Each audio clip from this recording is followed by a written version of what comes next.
Bueno, el objetivo de esta clase es que ustedes, como alumnos de pediatría, puedan conocer cuáles son las herramientas que se requieren para hacer el estudio en niños y niñas que presentan alteraciones en el crecimiento.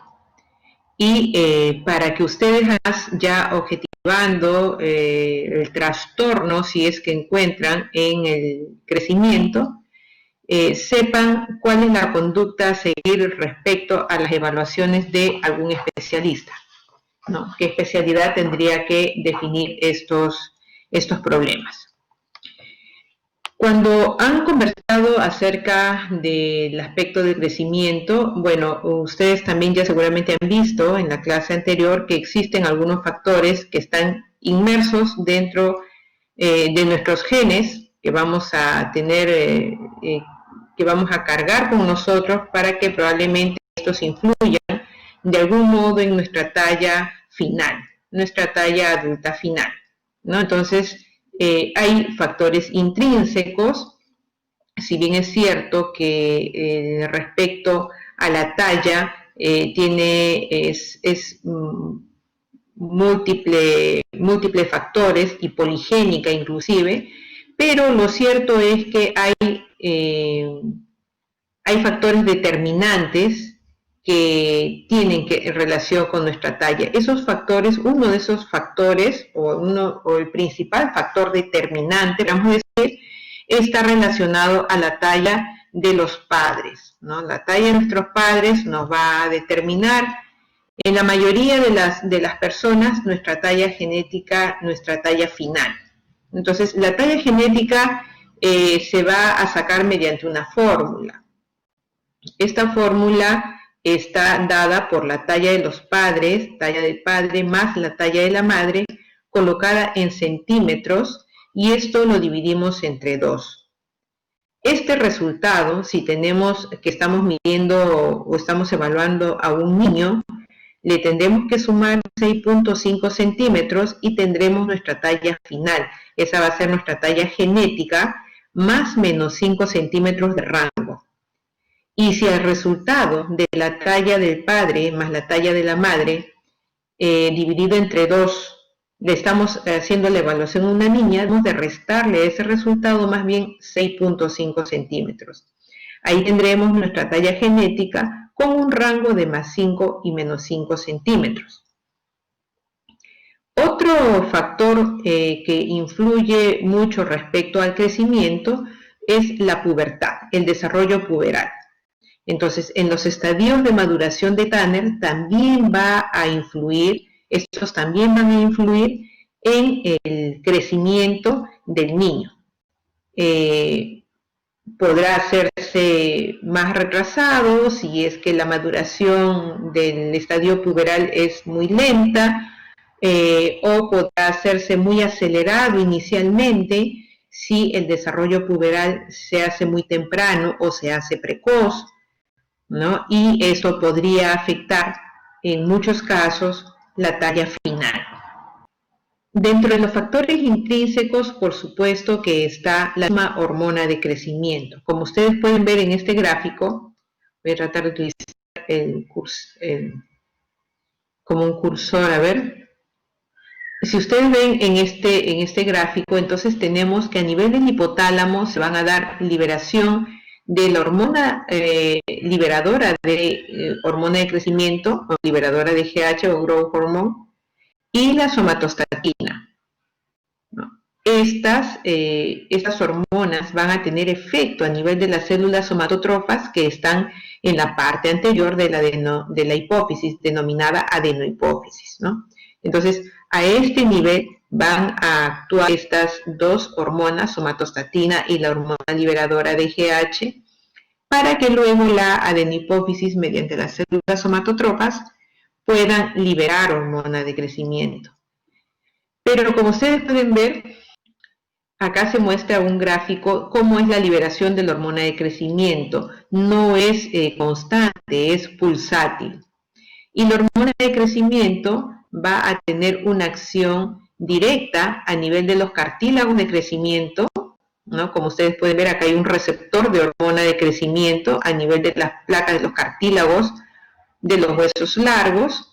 Entonces, a ese nivel actúa directamente la hormona de crecimiento mediante activación de factores de transcripción y que van a actuar sobre el ADN y van a permitir pues la acción de diferentes proteínas para que se dé el incremento de la longitud del hueso. Por otro lado, la hormona de crecimiento también va a tener una acción a nivel de la circulación. Va a circular mediante una proteína de unión de la hormona de crecimiento, como ustedes pueden ver en este esquema, o también sola. De las dos maneras va a existir receptores de hormona de crecimiento a nivel hepático, donde también por mecanismos de transcripción y diversas vías van a dar origen a la IGF-1 o un factor de crecimiento similar a la insulina, que son de tipo 1 y 2, también va a dar origen a la proteína de unión de estas IGFs y también va a dar producción de la subunidad ácido lábil. Esos tres componentes finalmente en la circulación se van a unir, van a formar un todo, un complejo trimolecular, ¿no? Que está dado por la IGF, por las proteínas de unión de las IGF y por la subunidad ácido lábil. En su momento, este complejo trimolecular va a ser degradado por proteasas circulantes para dar origen nuevamente a los fragmentos de las proteínas de unión de las IGF o a las mismas IGF, ¿no? Estas, a nivel óseo, también van a tener receptores, estas IGF, sobre todo la IGF-1, va a tener receptores que también mediante diversos mecanismos de transcripción a nivel del ADN de las células van a generar pues modulación de proteínas y crecimiento óseo. Entonces esa es la forma como trabajaría este factor intrínseco que es la hormona de crecimiento. Entonces hemos hablado, hemos hablado entonces respecto a los factores intrínsecos, la talla de los padres, el estadio puberal en el que se encuentran los niños, la hormona del crecimiento, pero también hay un factor intrínseco muy importante, como son la etnia, ¿no? Hay estudios ya respecto a grupos poblacionales, donde son grupos donde hay personas de talla más alta, donde son de talla intermedia, donde son de talla baja. Lo cierto es que como grupo étnico, ¿no? Los peruanos en global somos un grupo poblacional que no tiene una talla muy alta. En América Latina somos aquellos de los que somos de mediano para abajo de talla, ¿no? O sea, casi somos uno de los que no alcanzamos, por ejemplo, a la talla que tienen los argentinos, que son en Latinoamérica, tienen una mejor talla promedio. Entonces, cuando se hizo un estudio respecto a algunos datos genéticos, pero este estudio fue hecho para tuberculosis, se encontró unas variantes de un gen, el FBN1, unas variantes en el sentido, o sea, con un sentido correcto, ¿no? Que esta variante, cuando la han estudiado respecto a tallas, se ha encontrado que está asociada a tallas bajas.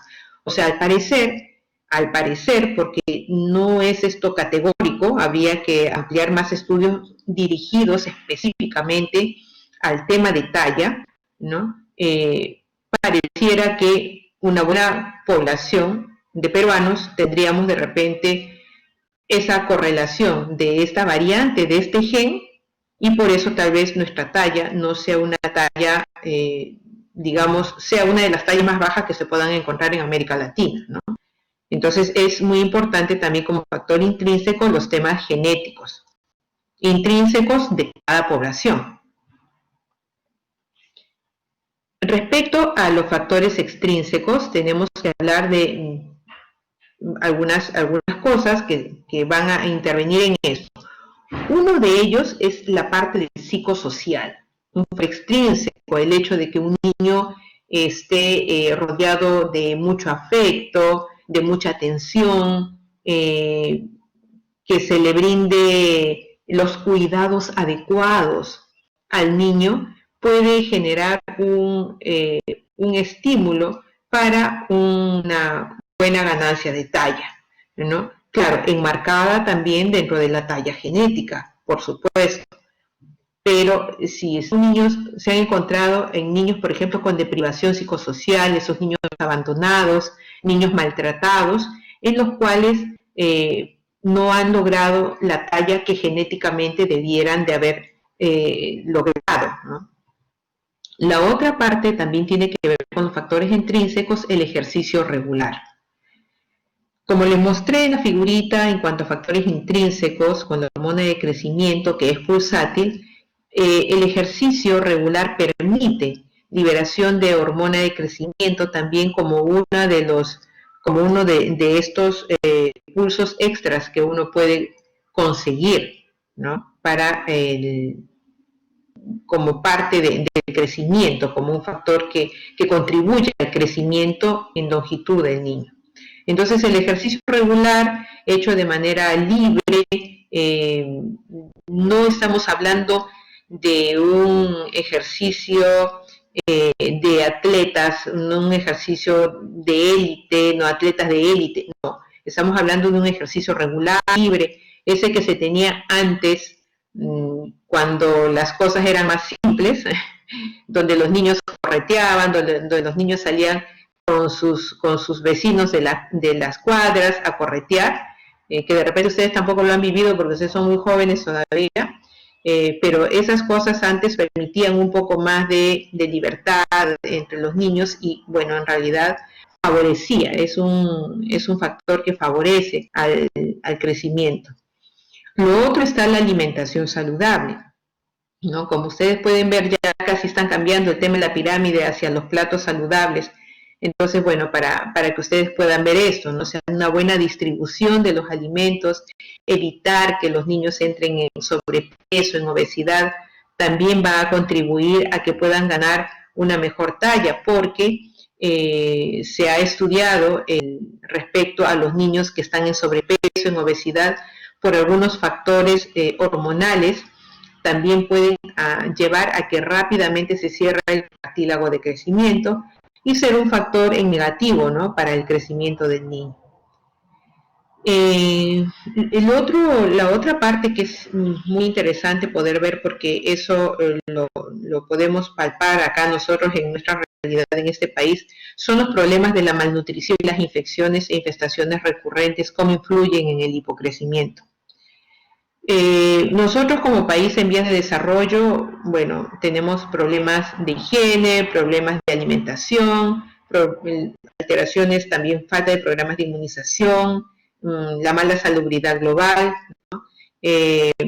Puede llevarnos pues a estos estados de infecciones e infestaciones recurrentes y estos contribuir a los temas de malnutrición ya de por sí ya hay niños malnutridos por estar provenientes de países en vías en desarrollo. Esto nos puede llevar al hipocrecimiento.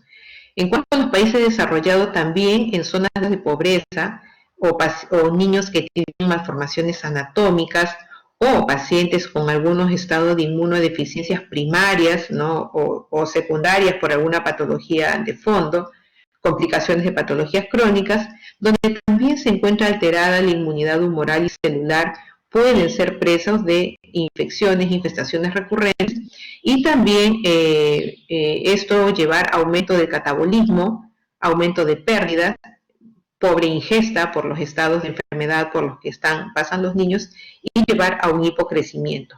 Entonces, estos factores extrínsecos como la malnutrición y las infecciones e infestaciones recurrentes también van a influir en negativo sobre el crecimiento de nuestros niños. Hasta ahí, entonces, lo que podemos decir acerca de lo que puede influir en el crecimiento de un niño.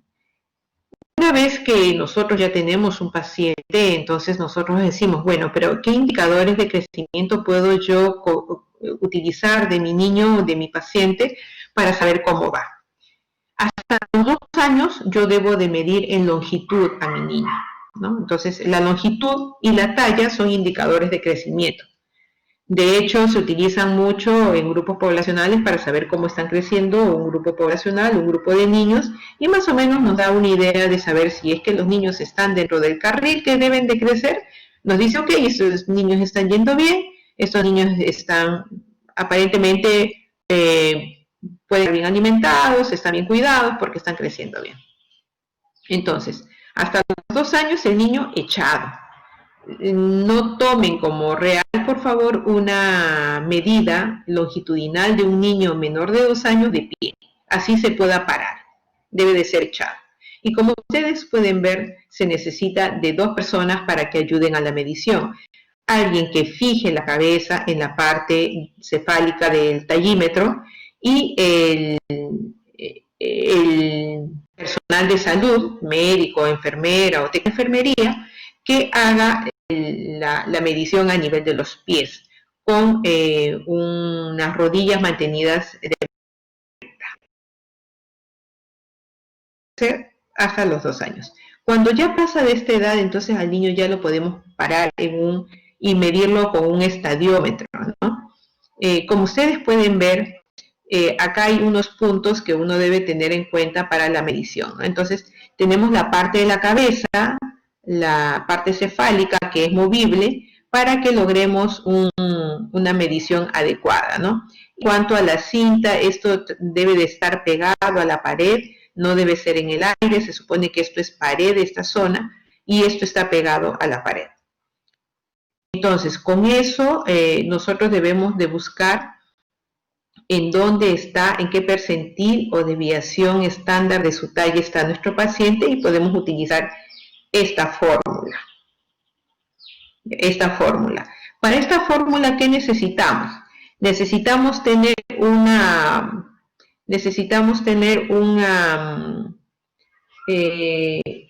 tabla de los percentiles por cada y por sexo. O sea, necesitamos tener esa tabla donde están entonces los percentiles para la edad y sexo y la desviación estándar, sobre todo del percentil 50, ¿no?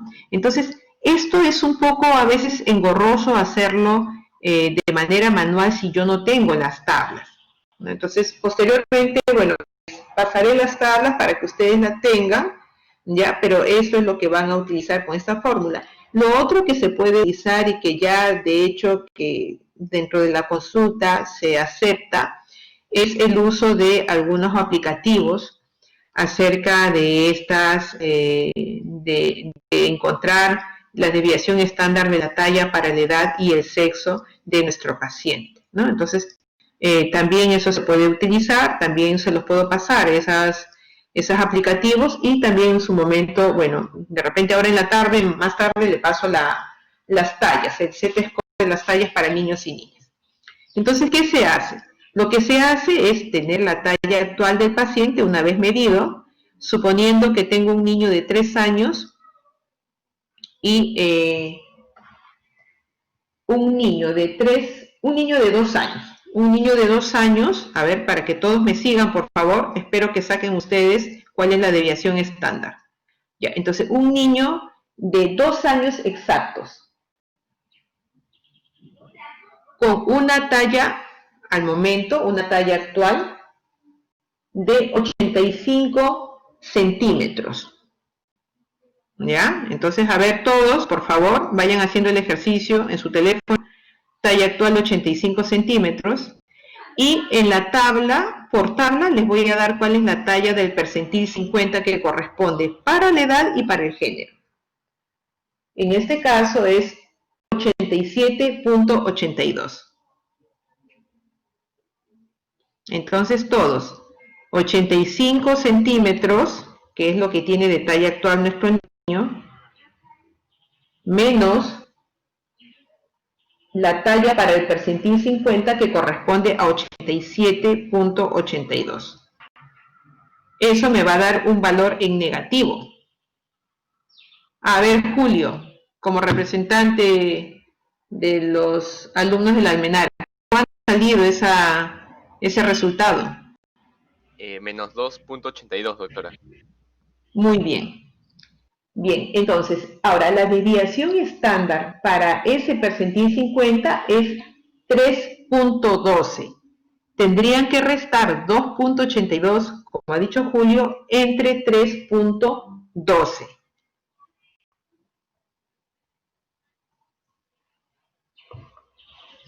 Muy bien. A ver, la delegada general, que me diga cuál es el resultado.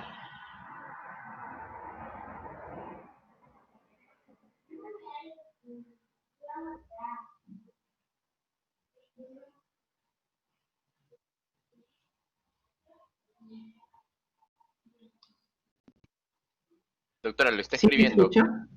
Sí, sí, sí, lo Ah, está escribiendo. como estoy en pantalla completa, Sí, ¿cuánto le ha salido, por favor? puso menos 0,9, doctora. Perfecto, muy bien. Entonces, esa sería la desviación estándar de ese niño, dijimos, de 2 años, ¿no? Menos 0.9. Si ustedes se van al gráfico, que al menos a los chicos de la Almenara ya les he mandado los gráficos de la OMS, ¿no? Que deben de cumplir hasta los 2 años, el 0.9 significa que está casi en cero. Por lo tanto, la talla para su edad está en la desviación estándar que corresponde. Está normal, ¿no? Entonces, eso creo que, espero que les haya quedado claro. Un ejemplo, en el momento de la tienen que tener, vayan a su gráfica, a su tabla de gráficos, y ahí vean dónde está ese niño. Debemos de tener en cuenta, así a grandes rasgos, que esto es lo que el cuadro que les acabo de poner es como debe de ser el crecimiento de los niños.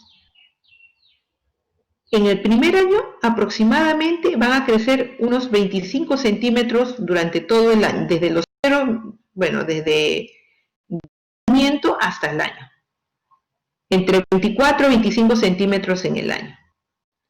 En el segundo año están creciendo la mitad de lo que crecieron en el primer año. Y al tercer año están creciendo casi la mitad de lo que crecieron al segundo año, o un poco más de la mitad, ¿no? Entre 7 a 9 centímetros por año. Más o menos para que ustedes lo tengan así, ¿no? O sea, porque a veces yo puedo tener un paciente que nació con 50 centímetros y al año tiene 65. Entonces tiene como 10 centímetros de menos. ¿Qué pasó? ¿No? Entonces esas cosas, por ejemplo, tengo que ir mirando. Pero puede ser que de repente tiene 65, pero nació pues con 45. Entonces sí creció a una buena velocidad, pero por alguna razón nació chiquito. De repente era prematuro extremo. Entonces yo tengo que decir que ese niño está yendo con una buena velocidad. Es muy importante lo que traen nuestros niños desde su periodo perinatal, ¿ya? Entre los 4 y 10 años es casi una velocidad ahí mantenida, que están entre 5 y 6 centímetros por año. Y antes de empezar la pubertad va a haber un momento como que se enlentecen, los padres dicen, doctora, veo que mi hijito no crece, y está más o menos por los 8 años, por los 9 años, que se han quedado, como que se han estancado. No crecen muy bien porque están preparándose para la pubertad, donde empieza la velocidad mayor de crecimiento. Bueno, una de las importantes aumentos de la velocidad de crecimiento, ¿no? Porque ya hemos dicho que intraútero, bueno, también seguramente lo han conversado cuando en las clases de neonatología, que intraútero es uno de los momentos donde más crece el ser humano, ¿no? Bueno, acá también nuevamente por un tema de las hormonas se va a dar una ganancia de talla rápida. Otros indicadores, además de la longitud, de la talla, son los segmentos corporales, otros indicadores de crecimiento. Entonces tenemos así, estamos en el segmento superior, que se mide la talla sentado.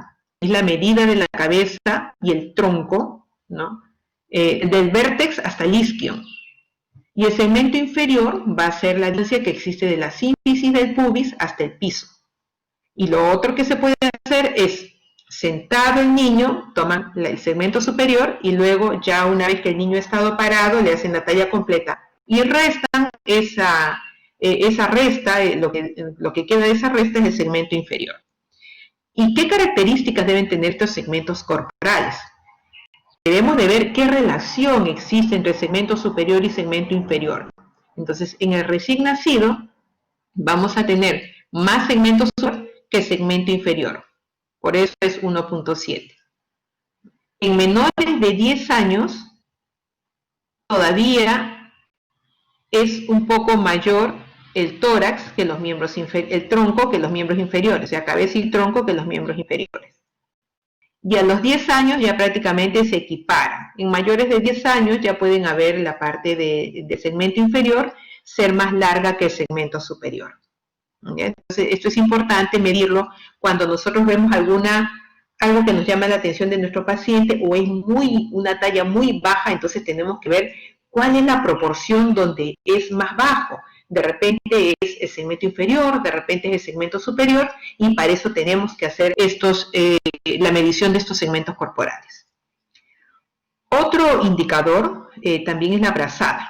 La brazada es medir la distancia entre los extremos de los dedos más largos de ambas manos con los brazos en extensión, no hacia arriba, en extensión hacia los lados del cuerpo, formando un ángulo de 90 grados con el tronco.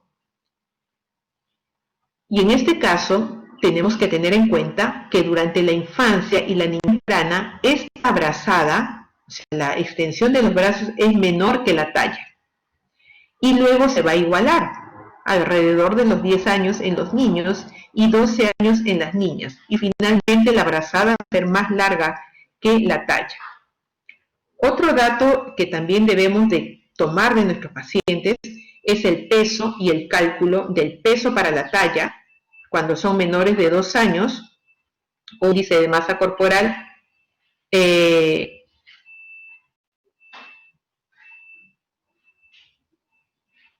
menores de 2 años el peso para la talla y en mayores de 2 años el índice de masa corporal, ¿no? Entonces eso es lo que tenemos que tener en cuenta. Este cálculo tenemos que hacerlo, el peso para la talla.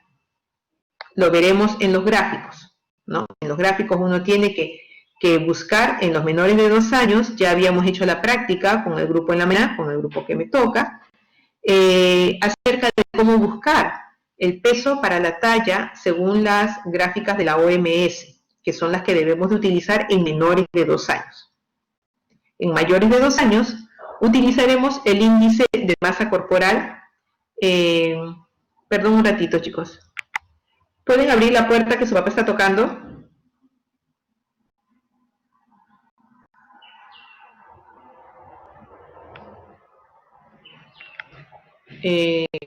Bueno, entonces les decía que a mayores de 2 años el índice de masa corporal y la fórmula del índice de masa corporal, ustedes lo saben que en este caso es el peso sobre la talla en metros cuadrados elevada al cuadrado, ¿no? Si el niño pesa 30 kilos y la talla es de 1,20 m, será entonces 30 sobre 1,20 m al cuadrado. Ese va a ser mi índice de masa corporal y ese índice de masa corporal también tendré que colocarlo en mi gráfico de índice de masa corporal para poder saber si está dentro de los rangos aceptables para su edad. Otro cálculo que también se hace en la consulta de pediatría es la velocidad de crecimiento. Entonces, la velocidad de crecimiento, eso que les enseñé, que vamos a regresar un ratito, acá donde dice intervalo en centímetros por año, esta es la velocidad de crecimiento, chicos. Entonces, eso lo vamos a sacar esta fórmula que está abajo, talla actual menos la talla anterior en centímetros, sobre la edad actual menos la edad anterior en años. Esa velocidad de crecimiento que nos salga, tenemos que tratar de también saber en qué momento la hacemos. No puedo estar midiendo todos los meses a mi paciente para ver cómo está creciendo. Entonces, eso hay que hacerlo en menores de 2 años, o menores de 1 año inclusive, se puede hacer cada 3 meses, pero luego a partir ya de los 2 años debe de hacerse cada 6 meses, esa velocidad de crecimiento. Es el tiempo más prudente de poderlo hacer. Otro indicador del crecimiento de los niños es valorar la maduración ósea. En este caso se utiliza la radiografía de la mano no dominante. Y lo que se va a ver de acuerdo a las tablas que nos muestran en los diversos métodos donde se corresponden estas edades, vamos a ver 3 cosas. Vamos a analizar la forma y el tamaño de los huesos. Vamos a corroborar que sean concordantes en más o menos 1 año de la edad cronológica. Es decir, si yo tengo un paciente con 8 años, la edad ósea no debiera ser mayor de 9 años ni menor de 7 años. Si ocurren estas salidas de este rango, yo tendré que investigar qué está pasando con el niño o la niña, ¿no?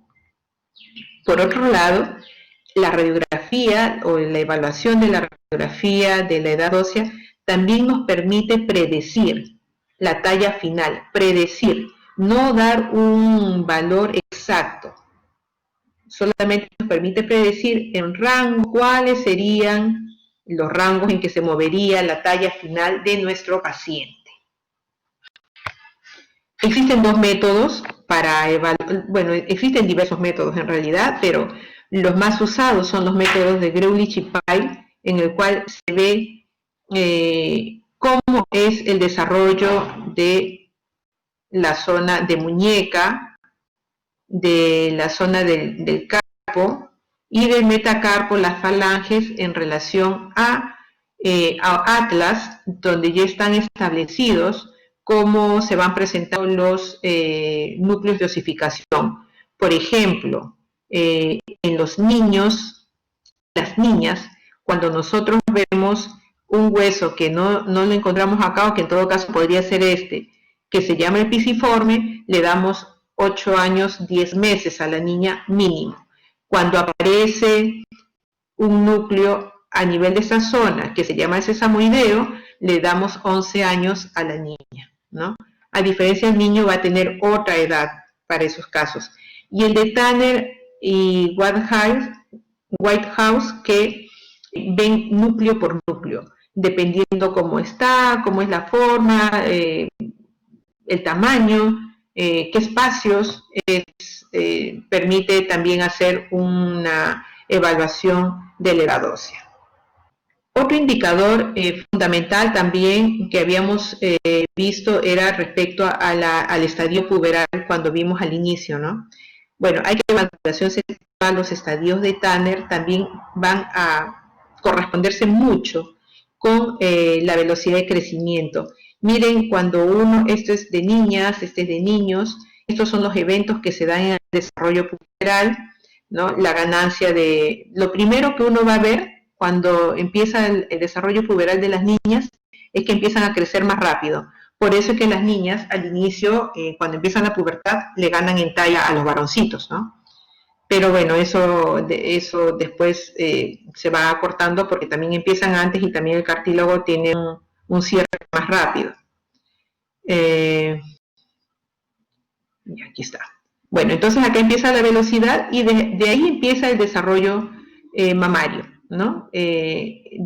Cuando es claro, todos estamos hablando ahorita de una forma fisiológica y lo normal, no estamos hablando de nada patológico todavía, ¿no? Entonces empieza el desarrollo mamario en el estadio 2, va la velocidad, hasta acá todavía va una velocidad en incremento, pero no una velocidad tan rápido, pero miren, de acá para acá se hace un ascenso un poco más rápido, y estamos hablando ahí en el desarrollo mamario 3.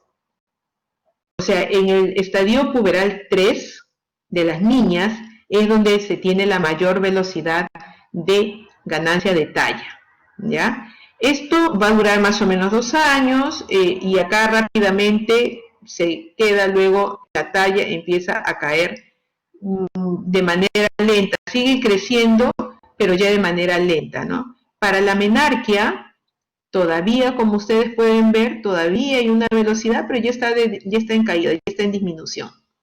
Y acá tenemos prácticamente la talla final, ¿no? En el varoncito, empieza el desarrollo testicular. Para el estadio, para el estadio 3, recién empiezan a agarrar velocidad en talla. Y luego nuevamente acá hay una subida rápida. Acá ya estamos en el estadio 4. Entonces en el estadio 4 los varoncitos es donde empiezan a agarrar una velocidad de talla bastante más alta que el de la niña, o sea, más hacia arriba, y por ese motivo ellos terminan también con una talla mayor que las niñas, porque también tienen más tiempo en realidad, a pesar de que son solo 2 años, pero la velocidad de crecimiento sí es mayor en los niños que en las niñas. Más o menos 2 centímetros hasta 4 centímetros por año más que lo que crecen las niñas en esa velocidad de crecimiento. Entonces, hablamos que las niñas, cuando ya el pechito ha desarrollado, la glándula mamaria ya se ve un borde, acá tiene su velocidad mucho más rápida, ¿no? Y en los varoncitos más bien es en el estadio 4, ¿ya? Entonces, es así como van a influir las hormonas tanto femeninas como masculinas en el crecimiento de nuestros niños. ¿Y qué hacemos con toda esa información? Bueno, toda esa información lo que podemos hacer es ponerlo en nuestra hoja gráfica. Por ejemplo, esta es la hoja gráfica de un niño, ¿no? Con una talla genética más o menos para el 1,75 m, 1,74 m al parecer, y con estos rangos, más 5 y menos 5, ¿no? Entonces, acá le han ido colocando al niño, cómo ha ido creciendo, con una velocidad que es similar a la de las curvas, ¿no? Si bien es cierto está un poco por debajo de la línea media, pero como les decía en la mañana, desde acá hasta acá es normal, de acá hasta acá es normal. Acá van a ver diferentes tallas para diferentes niños, pero todos entran dentro del rango normal. Lo importante es que este niño vaya igual de la mano de su edad ósea, que en este caso está el triángulo amarillo, y además que vaya hacia su talla genética, ¿no? Ahora, por ejemplo, este niño está en el estadio G2, en el estadio puberal G2, y sigue caminando en la edad. Entonces, este niño no sabemos hasta dónde, cómo va a ir su camino. Si se mantiene pegadito a su edad ósea, probablemente llegue a su talla genética o su talla diana. Entonces, en los gráficos debemos de colocar o marcar la edad ósea. Debemos de colocar el estadio puberal donde lo encontramos al niño. Debemos marcar la talla genética o talla diana. Debemos ver su velocidad de crecimiento en centímetros por año, cada 6 meses, ya para este niño que es más grande. Y finalmente podríamos hacer la predicción de la talla final teniendo la edad ósea y teniendo su talla que ya se tenía que haber realizado, ¿no? La talla, anotar la talla también. Entonces, hablemos ahora de la alteración del crecimiento. Entonces, sabemos que la estatura es un parámetro que nos permite evaluar el estado de salud. La talla baja es una de las consultas más frecuentes en pediatría. Alrededor de solo un 5% de los evaluados tendrá talla corta patológica. Y lo importante será hacer un diagnóstico oportuno para poderle dar una buena talla a ese niño. En niños mayores de 2 años ya hemos dicho cómo se tiene que medir y los puntos de apoyo son estos. La región de la nuca, la región del occipucio, la región de los omóplatos, la región glútea y los talones. ¿Ya?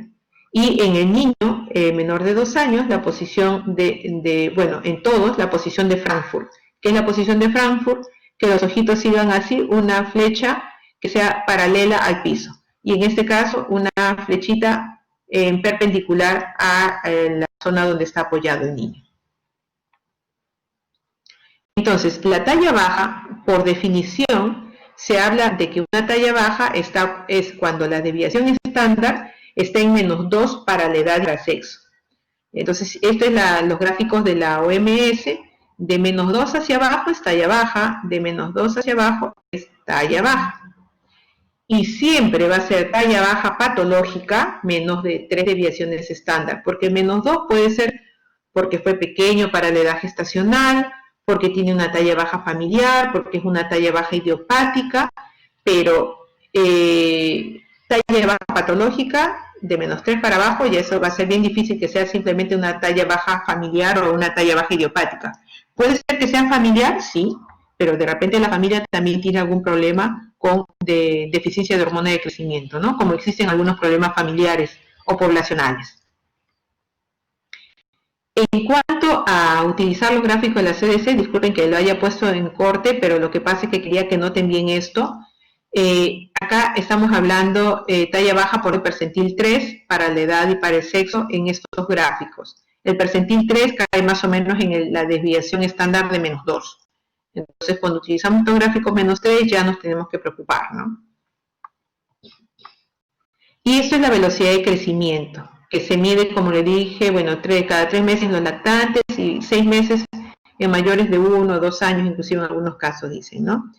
Hablamos de mala velocidad de crecimiento cuando la velocidad de crecimiento está por debajo del percentil 25. Acá no se ve muy bien, se ve un poco borroso, pero tenemos 3, el percentil 3, percentil 10, percentil 25, percentil 50. Del percentil 25 para abajo estamos hablando de una mala velocidad de crecimiento. Entonces, no solamente es encontrar a mi paciente con una talla normal, también tengo que ver la velocidad de crecimiento. De repente encuentro a mi paciente con una talla normal, como hemos dicho, dentro de ese rango que existe para cada edad, pero me preocuparé si, a pesar de que esté dentro de talla normal, está por debajo de -2 desviaciones estándar de la talla genética. Es decir, si mi paciente de 13 años tiene 1,60 m, ya, un varón de 1,60 m, un niño de 1,60 m, 13 años, pero cuya talla genética 1,60 m, regresemos, acá 1,60 m, justo, a ver, vamos a ver, acá les voy a poner 1,60 m, vamos a darle 1,65 m para no caer en -3, miren, acá 1,65 m y mi paciente tiene 13 años, ya, 1,65 m. Vamos para hacerlo un poquito más cercano porque como está en corte, ya, a ver, vamos a poner que tiene 15 años mi niño y está con 1,59 m, ¿ya? A ver, chicos, me siguen, sino que noten este punto, esto me dificulta. A ver acá, ya. Tiene 15 años y estamos hablando de que tiene 1,60 m. Acá. Está en el percentil 10, aparentemente todo estaría bien, pero la talla genética de este niño es de 1,80 m. Y él está caminando por el percentil 10, pero su percentil verdadero es el percentil 75. En teoría no tendría que preocuparme porque cae dentro de rangos normales, pero sí me debiera de preocupar, porque está por debajo de más de 2 desviaciones estándar de la talla genética. La otra cosa que también me debiera preocupar es que si estando dentro de la talla normal, el niño empieza a crecer por debajo del percentil 25 para su edad y para su género. Entonces eso también habría que preocuparnos y estudiar. Entonces vamos a ver cuál es la clasificación de la talla baja por la Sociedad Europea de Endocrinología Pediátrica, que la divide en primarias, en secundarias y finalmente en idiopáticas, ¿no? Entonces, en las primarias se llaman así porque justamente hay alteración intrínseca del cartílago de crecimiento, o sea, es primario, es el cartílago de crecimiento el problema. Vamos a tener síndromes bastante definidos, como el síndrome de Turner, la niña que ven arriba a su derecha, síndrome de Noonan, ¿no? Síndrome de Down también, síndrome de George, Nelia de Lange, Silva-Russell. Los pequeños para edad gestacional sin crecimiento compensatorio también tienen una alteración intrínseca del cartílago. Las displasias esqueléticas, como en el caso que ustedes ven acá en la foto de abajo a la derecha, que pueden ser variantes, ¿no? Pueden ser de acondroplasias, hipocondroplasias, discondriostosis, osteogénesis imperfecta, mucopolisacaridosis, también tienen que ver con alteraciones intrínsecas del cartílago de crecimiento. Y las displasias con defecto de la mineralización que tienen que ver con el raquitismo. En el caso de las secundarias, ya no tiene, no es una acción directa, no es un problema directo en el cartílago, pero sí desde el punto de vista fisiológico implica el cartílago de crecimiento, ¿no? La desnutrición tiene que ver con alteraciones en el cartílago, en la IGF-1, en la liberación de hormona de crecimiento. Como ustedes han podido ver, nosotros hemos visto que fisiológicamente el hígado tiene mucho que ver. Un hígado de un niño desnutrido no me va a dar buena producción de IGF-1, no me va a dar buena producción de la subunidad ácido lábil y por lo tanto no me va a formar un buen complejo que va a ayudar a que el hueso pueda crecer. En cuanto a las enfermedades sistémicas, cardiopatías, enfermedades pulmonares crónicas, enfermedades hepáticas, problemas malabsortivos, ¿no? Enfermedades renales crónicas donde hay disminución también de las proteínas, anemia crónica, también están parte de estas tallas cortas secundarias. Los desórdenes de la hormona de crecimiento, IGF-1, y de resistencia a la hormona de crecimiento. De repente no es el problema en la hormona, se produce bien, no es el problema en el hígado ni en la IGF-1, también se produce bien, pero de repente el receptor a nivel del hueso está alterado y por lo tanto se llama a eso resistencia de la hormona de crecimiento, ¿no? Alteraciones endocrinológicas como el síndrome de Cushing, el hipotiroidismo, como pueden ver acá en la niña, diabetes mellitus sin control metabólico, también van a tener problemas, también van a dar como efecto una talla baja. Alteraciones en el metabolismo del calcio y fósforo, trastornos metabólicos como errores innatos del metabolismo. También ya hemos hablado de la parte de privación psicosocial y iatrogénicas, el uso de corticosteroides locales o sistémicos y la radioquimioterapia, ¿no? En este caso, por ejemplo, en este gráfico de arriba a la derecha corresponde a este niño. Es un niño que viene para los 7 años, miren dónde está, totalmente fuera de los rangos para la edad. Y su talla genética, si bien es cierto que cae inclusive debajo del percentil 3, ¿no? Pero está él totalmente por fuera de lo que le corresponde. Y es más, se sigue alejando de la curva, se sigue alejando de la curva, hasta que, bueno, inician la hormona de crecimiento y esta X corresponde a la edad ósea. Yo les dije que no podía haber más de un año de atraso de la edad ósea. Miren este niño, ¿cuánto tiene de atraso? Acá será 1 año, 2 años, 3 años, 4 años, casi 4 años y medio de la edad ósea. Eso es muy indicativo de que este niño tenía un déficit de hormona de crecimiento o una resistencia a la hormona de crecimiento, ¿no? O un déficit de IGF-1. Empieza la hormona de crecimiento y bueno, el niño empieza a crecer un poquito mejor de lo que se estaba alejando, ¿no? Al menos para que pueda llegar hacia su talla genética. Y la otra forma es la talla idiopática, que puede cursar de 2 maneras, con o sin baja estatura y con o sin maduración lenta, ¿no? Entonces, con o sin baja estatura significa que en la familia puede haber también una talla baja, ¿no?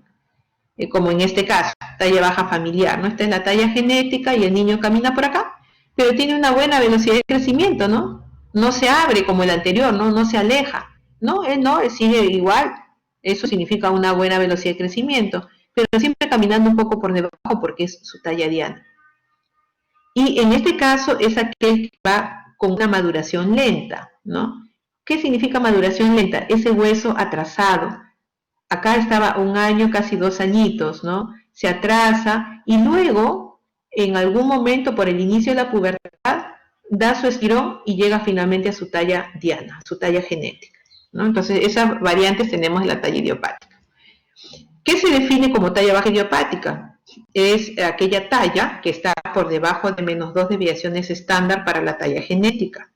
Pero el niño tiene peso y talla al nacer normales. No hay alteraciones sistémicas, no hay enfermedades endocrinas, no hay ningún trastorno cromosómico y no tienen déficit de hormona de crecimiento. ¿Por qué? Porque ese niño tiene una buena velocidad para crecer. Crece por debajo, pero tiene una buena velocidad. Aquel niño que tiene una buena velocidad de crecimiento difícilmente va a tener un déficit de hormona de crecimiento, chicos, ¿ya? Y bueno, estos son los genes implicados en el desarrollo de la hipófisis y la diferenciación celular. ¿Y para qué es bueno saberlo? ¿Por qué? Porque si yo conozco de algún síndrome que puede estar asociado a estos genes, debo de buscar no solamente el déficit de esta hormona, sino también el déficit de la hormona de la TSH o déficit de prolactina. Entonces, cuando hay cuadros sindrómicos, hay que pensar que no solamente están implicados una sola línea de hormonas, ¿no? La hormona de crecimiento, como deben de saber, tiene acción en diversos tejidos, ¿no? A nivel muscular va a aumentar la captación de los aminoácidos, va a aumentar la síntesis de proteínas y reduce la captación de glucosa. Por lo tanto, ¿qué va a generar? Aumento de la masa muscular. A nivel de tejido adiposo va a disminuir la captación de glucosa y va a aumentar la lipólisis, ¿no? Por lo tanto, hay una reducción de la adiposidad que se da en estos tejidos, por eso es que es muy importante para el tratamiento de algunos pacientes sindrómicos con problemas metabólicos. A nivel de condrocitos y huesos, bueno, pues acá tiene un efecto muy importante en la síntesis de colágeno, en la síntesis proteica, ya habíamos visto mediante los factores de transcripción nuclear, aumento de la proliferación celular y finalmente aumento de crecimiento en longitud. A nivel hepático, síntesis de ARN, síntesis proteica, aumento de la gluconeogénesis, aumento de la producción de somatomedinas, que ya la habíamos visto en la 1 y la 2. Y esta, la IGF-2, también aumento de síntesis de ARN, proteicos y aumento de tamaño de las células, con lo cual se incrementa el tamaño de tejidos y el tamaño de órganos. Cuando tenemos un paciente con una historia de talla baja, debemos de preguntar cuál es el tiempo que lo tiene. Si realiza algún tipo de actividad física, la hora de descanso es importante, porque cuanto más tarde duerman, pues por ritmo circadiano, va a producir una falta de uso de esta liberación de hormona de crecimiento también en la medianoche. Tiene que ver mucho el entorno social, el hábito alimentario, así que también hay que preguntar por ello. Hay que preguntar antecedentes perinatales, si fue pequeño para edad gestacional, retraso de crecimiento intrauterino, antecedentes patológicos, hospitalizaciones, cáncer, uso de radiaciones, ¿no? En fin, enfermedades malabsortivas. En cuanto al desarrollo psicomotor, también hay que preguntar bastante al respecto en los hitos de desarrollo neurológico, porque pueden haber algunos síndromes que están relacionados a talla baja y retraso en el desarrollo psicomotor. Antecedentes familiares, de repente es un tema familiar, de repente hay un gen en la familia, ¿no? Y en el examen físico, todo lo que ya ustedes habían visto que les mostré como indicadores. En cuanto a las características clínicas que deben de buscar para tratar de descartar un déficit de GH por la historia clínica, es en cuanto a ver si es una talla baja proporcionada, ¿no? Porque tiene que medir segmentos, si la velocidad de crecimiento está disminuida, si la facie es una facie llamativa con frente amplia, con prominencia de la frente, en una frente y el occipital muy prominentes, con un achatamiento de la zona medio facial, ¿no? La nariz, las mejillas redondas, una boca pequeña, un mentón poco desarrollado, en niños la voz aguda, o en niñas también, el antecedente de hipoglicemia en etapas tempranas, el micropene en los varoncitos, la distribución troncal de la grasa corporal, el índice de peso-talla, el retraso de la masión ósea, si hay pubertad retrasada también, y las pruebas de estimulación con respuestas menores de 5 nanogramos por mililitro, según este método de inmunoquimioluminiscencia. En realidad ya nos dice que hay un déficit de GH, ¿no? Pero tiene que ser estimulada. La hormona de crecimiento nunca la vayan a pedir sin estímulo, ¿no? Nunca la vayan a pedir sin estímulo. Por ahora motivos le preguntan, ¿y yo puedo hacerle a mi hijito, doctor, doctora, tomarle la hormona de crecimiento para ver cómo está? No va a servir nada si le toman basal, ¿no? Excepto en un lactante, hasta los 6 meses. Pero después no va a ser útil, después tiene que ser estimulada. Y ver la posible asociación con otros déficits hormonales. En cuanto a la historia clínica, nuestro plan de trabajo debe de enmarcar el hemograma completo, bioquímico, ¿no? El examen de orina para ver pH urinario en 2 ocasiones, más una orina completa para tratar de descartar acidosis tubular renal, que es una patología que debemos descartar en los niños menores de 3 años que no tienen una buena ganancia de peso y talla, ¿no? Coprológico funcional también. Hay que buscar la TSH, la T4 libre y el cortisol si la obesidad está presente. Y como les vuelvo a repetir, bueno, la IGF-1 se puede medir con o sin estimulación, pero la hormona de crecimiento siempre debe ser con estimulación.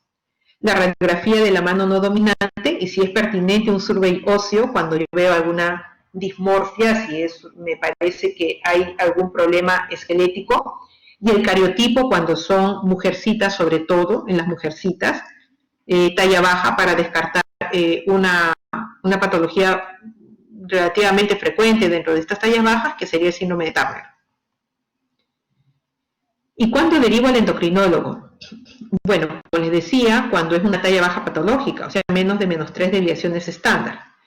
Cuando la talla en repetidos controles está por debajo de -2.5 desviaciones estándar. Cuando existe una diferencia entre carga genética y la talla actual de +2 desviaciones estándar. Cuando la velocidad de crecimiento es menos de 4 centímetros por año a cualquier edad. Cuando hay una disminución de los percentiles de la talla después de los 24 meses de edad. La talla baja asociada a desproporción o dismorfias y cuando son pequeños para la edad gestacional que no tienen un crecimiento compensatorio. Estoy hablando entre los 2 a 4 años. El algoritmo es el siguiente. Tengo talla baja. Muy bien. ¿Es proporcionada o es desproporcionada? ¿Qué tengo que hacer para eso? Medir mis segmentos, superior e inferior, y la brazada.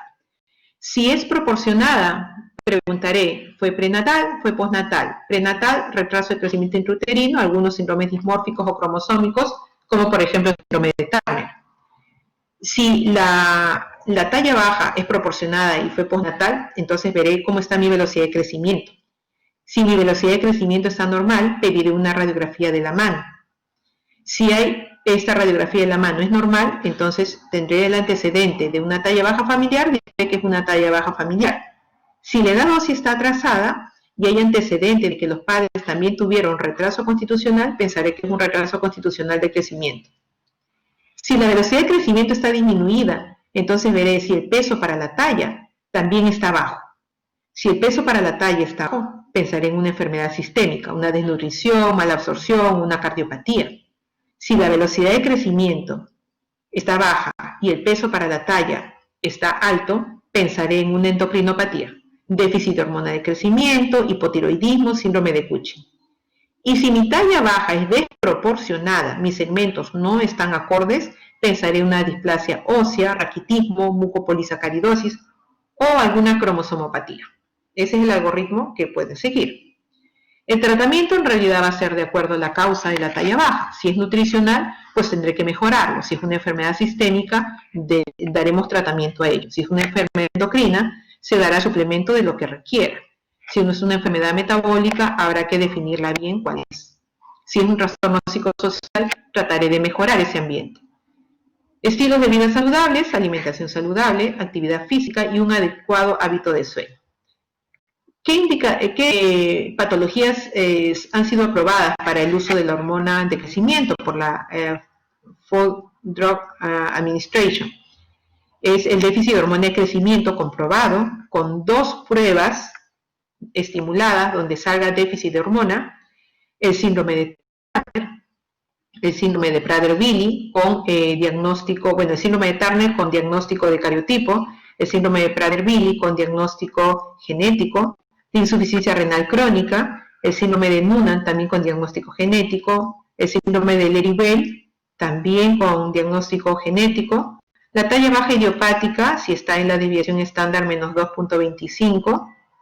Y pacientes pequeños para edad gestacional que no tuvieron el crecimiento compensatorio después de los primeros 2 años de vida para la FDA y para la europea después de los 4 años de vida, ¿no? Entonces, bien, eso es todo lo que tenía que mostrarles respecto a lo que es talla corta. Esta es la bibliografía y muchas gracias. Si hay las preguntas correspondientes,